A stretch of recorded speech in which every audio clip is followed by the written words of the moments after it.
뉴욕의 리 젤딘 연방 하원 의원하고요. 그다음에 캐시 호컬 현 주지사하고 좀 주지사 선거에서 각축전을 벌이고 있는 상황입니다. 공화당 후보고 젤딘 후보 같은 경우에는 지금 잘하면은 캐시 호컬 주지사를 따라잡을 수도 있지 않겠느냐라는 기대를 조금은 아주 많이는 아닙니다만 조금은 받고 있는 그런 상황인데 의미 있는 여론조사 결과가 나와서 보여드리려고 합니다. 시에나 폴이라고 해서 시에나 여론조사 결과인데 이 여론조사 결과를 보면 여기에 보이시는 거 마찬가지입니다. 2022년 주지사 선거에서 누구를 찍겠느냐는 겁니다. 만약에 오늘 투표한다면. 그랬더니 이제 1등은 캐시 호컬 현 주지사, 민주당 주지사죠. 주지사가 1등입니다. 54%가 나왔고요. 2등이 젤딘 공화당 하원 의원인데 2등이 37%. 그러면 17%나 차이가 나니까 굉장히 많은 차이가 나는 거다. 이렇게 우리가 이해할 수밖에 없겠죠. 그런데 의미 있는 부분이 뭐냐 하면 여론조사에 참여한 사람들 중에서 민주당이 민주당 후보 더 많이 찍겠다는 건 당연한 거고요. 또 공화당이 공화당 후보 더 많이 찍겠다라고 대답한 것도 당연한 겁니다. 그런데 무당파, 그러니까 인디펜던트나 other 해가지고 공화당도 아니고 민주당도 아닌 사람들 같은 경우에는 42%가 호컬을 지지하고 45%가 젤든을 지지한다라는 이야기가 나왔습니다. 이거는 당을 떠나서 객관적으로 평가를 한다고 하면 민주당의 아젠다, 정책 아젠다보다는 공화당의 정책 아젠다가 훨씬 더 낫다라는 대중의 판단으로 저희는 받아들일 수밖에 없는 그런 여론조사 결과여서 저희가 지금 소개를 해드리는 겁니다. 그러니까 무소속인 사람, 당적이 없는 사람들 입장에서는 젤든이 오히려 더 앞서는 모습을 보여주고 있는데 하지만 전체적으로 보면은 민주당원이 민주당 후보 찍겠다라는 사람은 81%인 반면에 공화당원이 공화당 후보 찍겠다라는 사람은 77%밖에 나오지 않는 그래서 여기서부터 뭐 좀 차이가 좀 벌어지는 그런 모습을 보여주고 있죠. 이렇다 보니까 결국에는 공화당 유권자들이 집결하지 못하는 문제 때문에 결국은 민주당 후보에게 전체적으로는 밀리게 되는 이런 상황을 우리 좀 보고 있다. 뭐 이렇게 설명드릴 수 있을 것 같습니다. 여론조사라는 게 뭐 항상 오차범위라는 것도 있고 또 그 여론조사를 할 때 표본을 어느 당 지지자들을 더 많이 여론조사에 포함시켰느냐 뭐 이런 거에 따라서 다른 결과가 나오기도 하고 질문의 문구가 어떤 말로 되어진 뉘앙스가 어떤 뉘앙스냐에 따라서 또 결과가 좀 달라지기도 하기 때문에 이렇다 저렇다라고 말씀드리긴 상당히 어렵지만은 하여튼 그 무소속 유권자들 사이에서 공화당 후보가 더 많은 인정을 받는다라는 것은 상당히 의미가 있다. 더군다나 뉴욕에서 지금 호컬 주지사 쪽에서는 엄청난 돈을 때려부어서 네거티브 전략을 펼치고 있습니다. 그러니까 젤딘 후보에 대해서 강하게 비판적인 광고를 내보내고 있는데 뭐냐면은 이 사람은 낙태 반대하는 사람이고 이 사람은 친총기 소지자, 친총기다이죠. 프로건. 그리고 또 이 사람은 도널드 트럼프 전 대통령의 지지자다.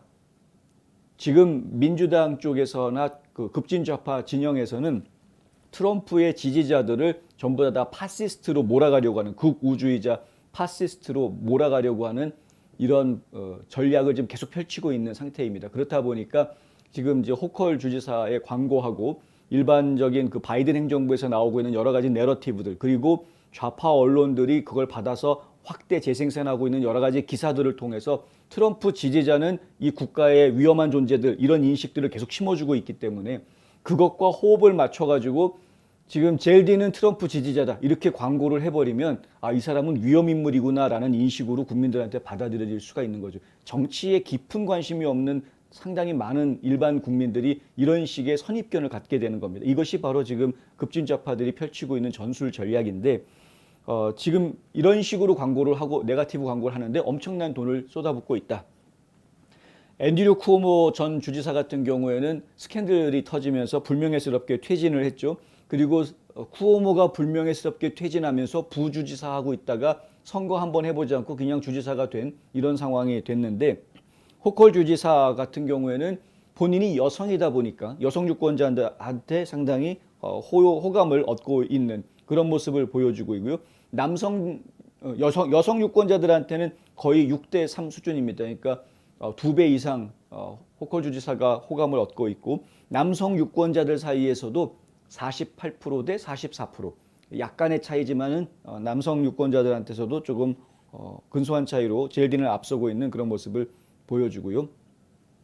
백인 유권자들 사이에서는 10% 차이로 호컬이 더 많이 나오고 라틴계 유권자들 사이에서는 25% 차이로 호컬이 더 많은 표를 받고 있고 흑인 유권자들 사이에서는 놀라지 마십시오. 68%가 호컬을 더 많이 지지한다. 차이가 68%라는 겁니다. 둘의 차이가. 이럴 정도로 지금 인종에 따라서 더 많은 차이를 보이고 있는, 더 많은 지지도를 얻고 있는 현 상태이다. 호컬 주지사가. 이거는 이제 그 뉴욕주 전반적으로 나타나고 있는 현상입니다. 민주당이 좀 더 많은 표를 얻고 있는 모습은 뉴욕주에 전체적으로 나타나고 있는 현상이다. 척 슈머 아시죠? 연방 상원의 원내 총무를 맡고 있는 척 슈머 상원의원, 그리고 레티샤 제임스, 지금 어떻게 해서든 트럼프를 잡아넣으려고 막 혈안이 되어 있는 레티샤 제임스도 주 법무장관 선거에 지금 나와 있는데 재선될 가능성이 매우 높은 것으로 지금 평가되고 있습니다. 뉴욕주는 정말 어찌할 수 없나 봅니다. 이번에도 그냥 계속해서 그냥 뭐 민주당이 집권을 계속 이어나가는 그런 모습을 보여줄 것 같다. 하지만 저희가 조금이라도 희망을 가져볼 수 있는 것은 무소속인 사람들, 지금 객관적으로 이 사회를 보려고 하는, 정치계를 보려고 하는 사람들 입장에서는 민주당보다는 공화당을 공화당 후보를 조금 더 낮게 좋게 평가하고 있는 것으로 나왔다라는 것은 상당히 의미가 있다라는 거고요. 이번에 그 시에나 폴에서 한 가지 이야기된 건 총 30%의 유권자가 경제 이슈가 가장 중요하다라고 손을 꼽았다고 하고, 두 번째 이슈는 민주주의에 대한 위협 이슈를 뽑았다고 합니다. 그러니까 지금 경제적 이슈가 중요하다라고 생각하는 유권자라면 지금 현 바이든 정부의 정책들이 경제에 안 좋은 영향을 주고 있다라고 생각하기가 쉬울 것 같은데, 그런데 민주당 표가 더 많이 나온다라는 건 좀 생각을 해봐야 될 부분이고요.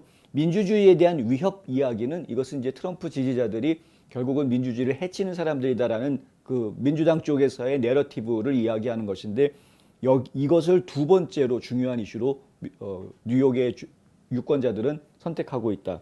그다음에 범죄 문제가 중요하다라는 사람이 12%로 3등을 차지하고 있고요. 국가적인 총기 정책이 필요하다. 총기 규제 정책이겠죠. 이게 이제 8%, 그리고 낙태 문제가 중요한 이슈다라고 한 분들이 6% 정도로 집계가 됐다고 합니다. 민주당 쪽에서는 낙태 이슈를 굉장히 밀어붙이려고 전국적으로 그렇게 캠페인을 벌였었는데, 실제로 주민들은 낙태 문제에 그렇게까지 큰 관심을 가지지 않는 것으로 보이고, 지금 가장 중요한 문제는 경제 이슈인데 공화당 쪽에서 이 문제를 굉장히 중요하게 다루고 있기 때문에 결국 선거 결과는 공화당 쪽으로 유리하게 전국적으로는 그렇게 흘러가는 것이다, 이렇게 이해할 수 있겠습니다. 어쨌든 지금 저희가 뉴욕주는 이번에도 좀 쉽지 않은 그런 모습을 좀 보여주고 있다. 여론조사를 집행한 스티븐 그린버그 같은 경우에 뭐라고 이야기를 하냐면 젤딘이 가지고 있는 정책이나 아이디어나 이런 것들은 좋은데 문제는 뭐냐면 인물이 알려지지가 않았다라는 겁니다. 롱아일랜드 지역에는 좀 알려져 있지만 그 외에 다른 지역에서는 너무나 안 알려져 있다. 특히 뉴욕시의 시민들한테 너무나 덜 알려져 있기 때문에 여론조사 결과가 항상 이런 식으로 나온다라는 겁니다. 그래서 인지도를 좀 더 높여야 되는데, 결국 정치인이 인지도를 높일 수 있는 짧은 시간이 지금 뭐 40여일 정도밖에 남아있지 않은 상황에서 그 사이에 인지도를 높일 수 있는 방법이라는 것은 집중적인 광고 홍보밖에는 없을 텐데, 그런 집중적인 광고 홍보를 진행하기에는 예산이 부족하다는 지적들이 지금 또 나오고 있는 겁니다. 상대적으로 민주당이나 호컬 주지사 쪽이 워낙 예산을 많이 쓰고 있기 때문에. 그래서 좀 안타깝지만 뉴욕 주지사 선거는 좀 기대하기는 어렵다. 하지만 희망은 보이기는 한다. 뭐 이런 이야기를 드리고 마무리해야 할 것 같습니다.